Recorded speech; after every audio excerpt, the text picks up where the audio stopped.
Bonjour tout le monde. Voilà, aujourd'hui c'est pour discuter le livre de Salman Rushdie, l'écrivain indien, euh, le fameux livre, celui qui a causé tant de chahuts, tant de problèmes à son édition en 1988, à savoir les versets sataniques. Donc les versets sataniques ont été pris très au sérieux en cette époque-là, parce que en quelque sorte c'était le plus l'époque qui a encouragé, parce que je le vois actuellement édité, c'est-à-dire dans ces années-là, il ne va pas en avoir le succès et le problème qu'il a causé en 1988, parce que l'époque a changé.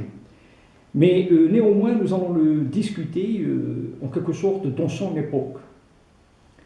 Nous allons lui attribuer les tenants et les aboutissants de l'époque.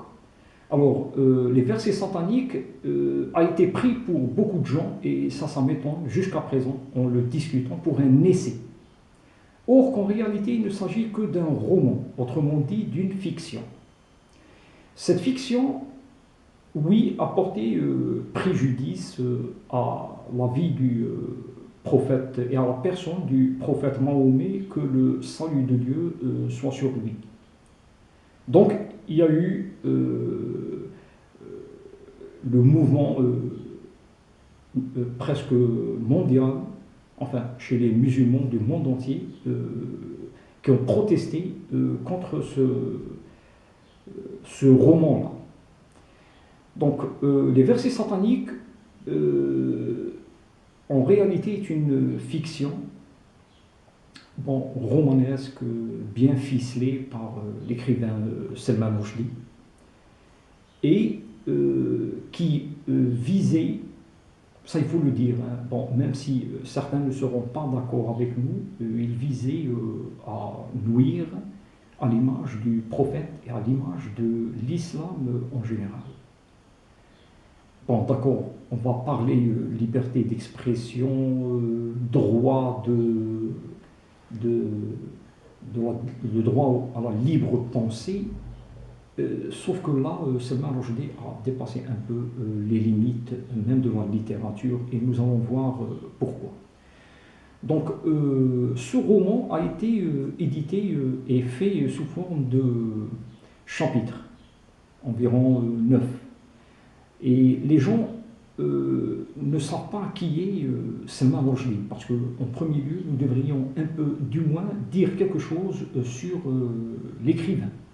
Et dans quel contexte il a ramené, il écrivait. En premier, il était satirique envers même les Anglais, parce qu'il vivait en Angleterre.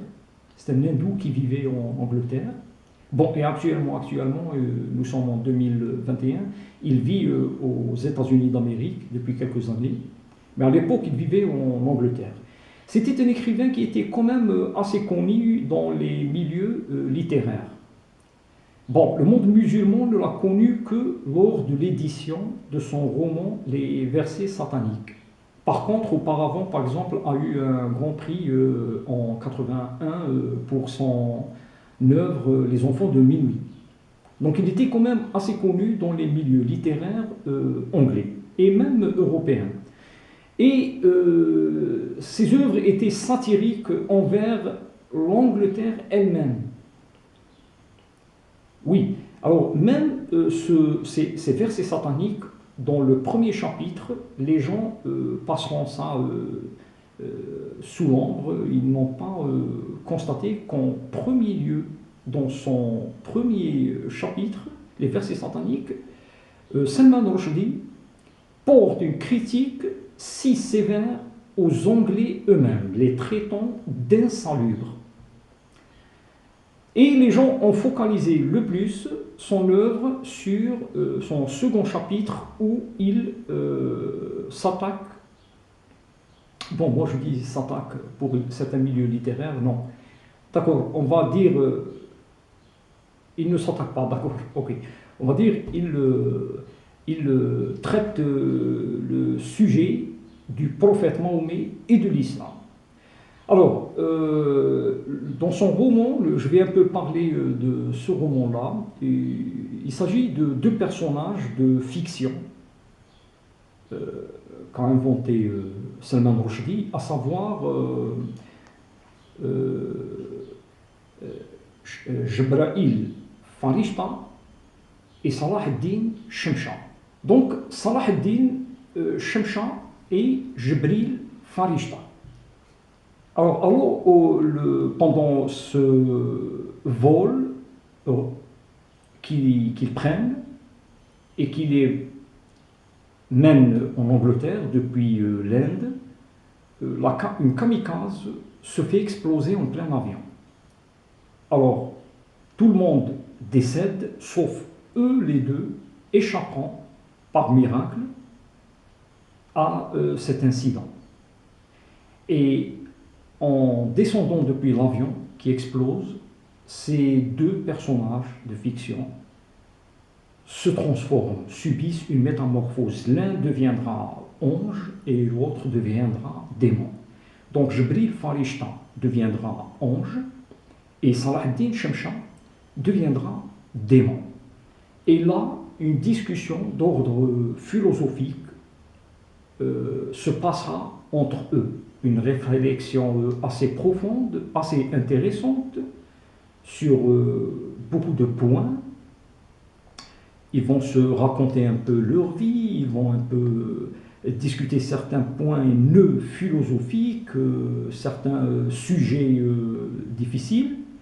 Et par une façon artistique, là, Salman Rushdie excelle, fait de sorte que Jibril Farishta, l'ange, se transmet de par un rêve dans le 7e siècle ou le 8e siècle. En quelque sorte, en l'époque de Mahomet. Et précisément dans la Mecque. Alors, il va traiter, enfin, il va nommer la Mecque de... Parce que c'est là, c'est dans ce chapitre-là, c'est le second chapitre, où il y a ce qui a fâché le monde musulman. Parce que c'est là où Salman Rushdie va traiter d'une façon littéraire, artistique, le problème. Mais j'ouvre une parenthèse. Il se trouve que ce roman-là, en réalité, dans les milieux littéraires, il n'est pas assez fameux. Ce n'est pas une œuvre artistique vraiment développée, qui a eu un succès sur ce sujet-là. Le succès qu'il a eu, le livre, c'était par rapport à ce qu'il a causé comme problème. Mais sur un plan littéraire, ce n'est pas un succès.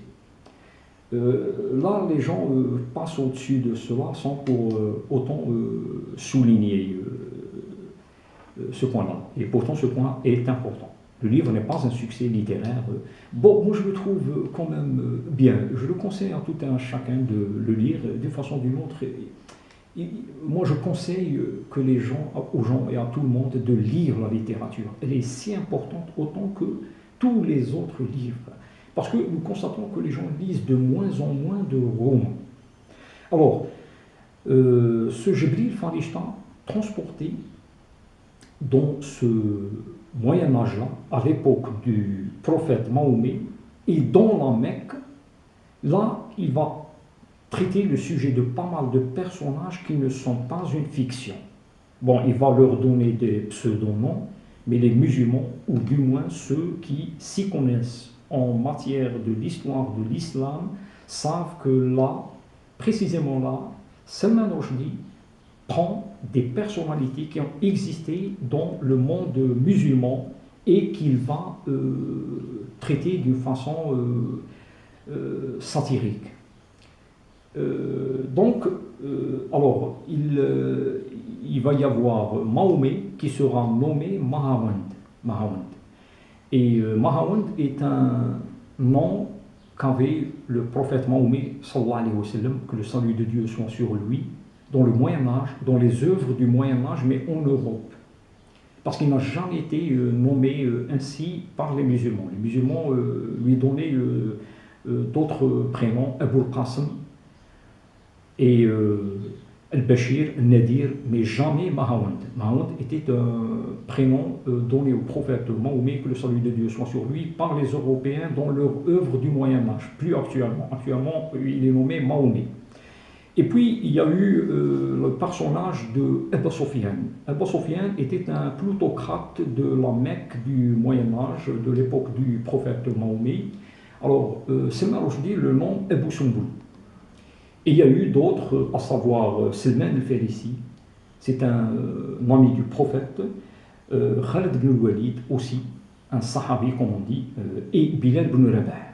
Mais aussi il y a eu Hassan ibn Thabit, un fameux poète de l'époque qu'il nomme, Salman Rushdie le nomme Ba'al, et Hind, la femme de Abu Sufyan. Or,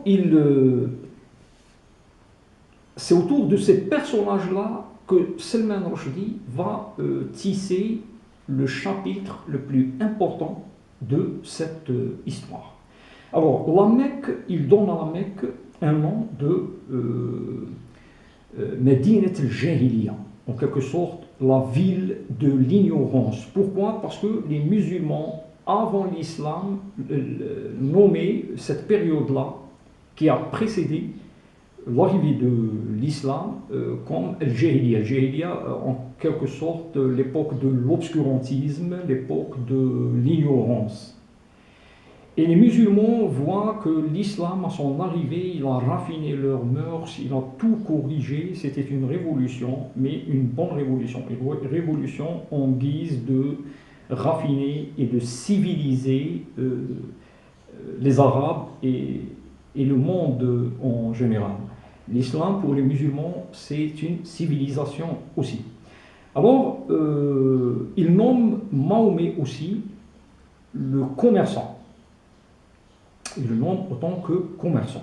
Là, il rentre dans le vif du sujet et il raconte une histoire que là, je souhaite ne pas suivre le roman et plutôt dire cet épisode de l'histoire de l'islam qui est dans la tradition des musulmans ce qu'on appelle Hadith al-Gharaniq, c'est-à-dire la causerie des Golandes. Bon, pourquoi cette nomination?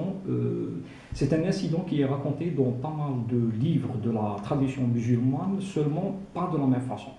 Et cet incident, qui est l'incident majeur dans le roman, est un épisode assez important, car il est compromis, il est refuté par pas mal de savants de la pensée islamique, ce hadith al-Gharaniq. Alors, il s'agit de quoi? Al-Gharaniq, en premier lieu, c'est des oiseaux, à savoir les golandes. Le nom exact, c'est les golandes. Bon, pour certains, c'est les grues. Peu importe, golandes ou grues. Moi, il me semble que c'est les golandes. Et alors, Gharnouk, en termes arabo-berbères, qui veut dire le grand coup. Et ces oiseaux avaient un grand coup. Alors, il y avait des divinités dans cette époque à la Mecque, et ces trois divinités étaient Lat, Al-Uzza wa Manat. Bon, en réalité, il y avait beaucoup plus de divinités dans la Mecque de cette époque-là, à savoir Suwar, wa Woud, wa Ba'outh, wa Ba'ouq, wa Nisra, wa Hubal. Mais là, il s'agit que de ces trois divinités, Lat, Al-Uzza wa Manat, qui étaient, dans certains livres, elles sont représentées comme des oiseaux, des golandes ou des grues. Et ces trois divinités étaient très très appréciées et valorisées par les païens de la Mecque à l'époque de l'arrivée de l'islam et de Mahomet. Donc, alors, cet épisode est dans l'une des prières entreprises par le prophète Mahomet, que le salut de Dieu soit sur lui. Une phrase qui est refutée. Certains pensent qu'elle a été dite par le prophète.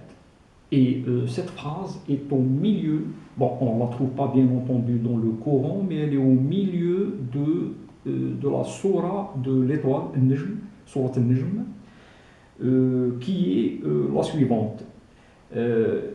تلك الغرانيق العلا التي شفاعتها ترتجى. C'est-à-dire,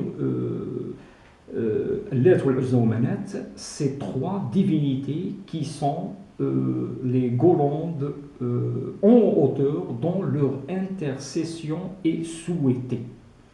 Mais cette phrase n'existe pas dans le Coran. Dans le Coran, il n'y a pas cette phrase. Donc, cette phrase, considérée par certains comme surah, pense que le prophète l'a prononcée. Or que non, parce que nous allons voir comment elle a été refutée par pas mal de savants et avec des preuves à l'appui. Donc cela se trouve dans Surat Najm, Surat l'étoile.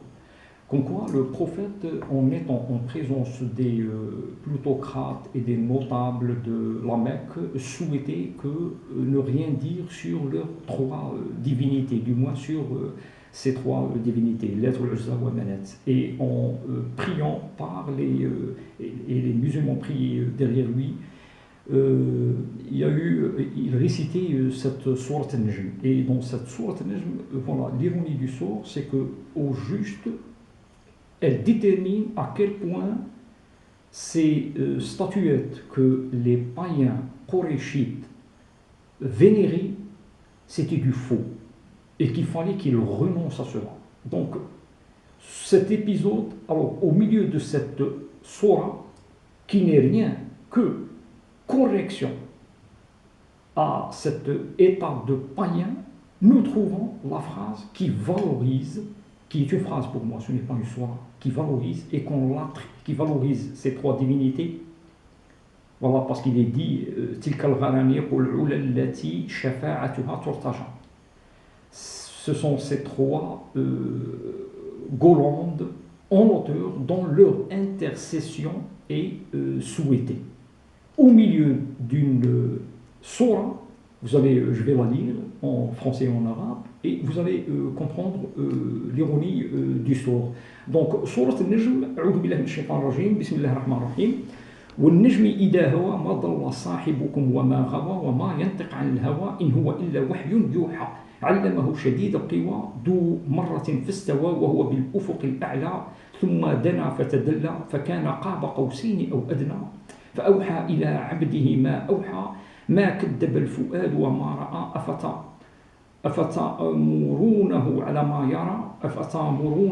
ما يرى ولقد رآه نزلة أخرى عند سدرة المنتهى عند هاجنة المأوى إذ يغشى السدرة ما يغشى ما زاغ البصر وما طغى لقد رأى من آيات ربه الكبرى أفرأيتم اللات والعزى ومناة الثالثة الأخرى.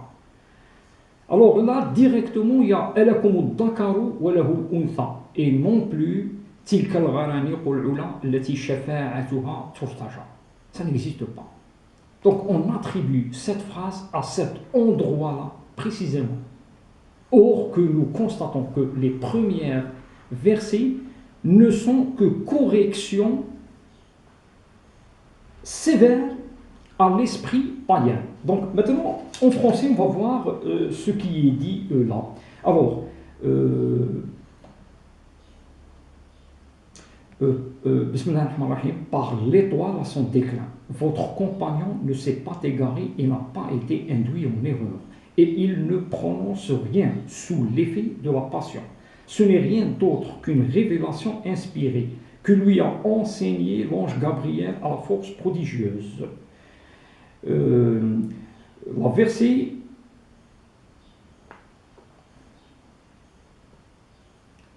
alors, ce ne sont que des noms que vous avez inventés, vous et vos ancêtres. Alors voilà. ألكم الذكر والأنثى تلك إذا قسمة ضيزى إذ هي إلا أسماء سميتموها أنتم وآباؤكم ما أنزل الله بها من سلطان إذ يتبعون إلا الظن وما تهوى الأنفس ولقد جاءهم من ربهم الهدى. Donc voilà. Ce ne sont que des noms que vous avez inventés, c'est-à-dire ces trois divinités, vous et vos ancêtres. Allah n'a fait descendre aucune preuve à leur sujet. Ils ne suivront que la conjoncture et les passions de leur âme. Alors, ceux qui prennent que cela a été dit, disent par la suite, bon, c'est dans les livres de la tradition qui sont quand même corrigés, nous allons voir comment Al-Albani, l'un des grands savants de la pensée islamique et contemporain, a rédigé tout un livre qui va remettre en question, lui et d'autres, remettre en question cet épisode-là de l'histoire de l'islam. Donc, et à la fin de la lecture de cette sourate, si nous allons prendre en considération que le prophète avait dit cette phrase-là, il se prosterne et les Qurayshites païens, très très nouveaux dans leur islam, prosternent après lui.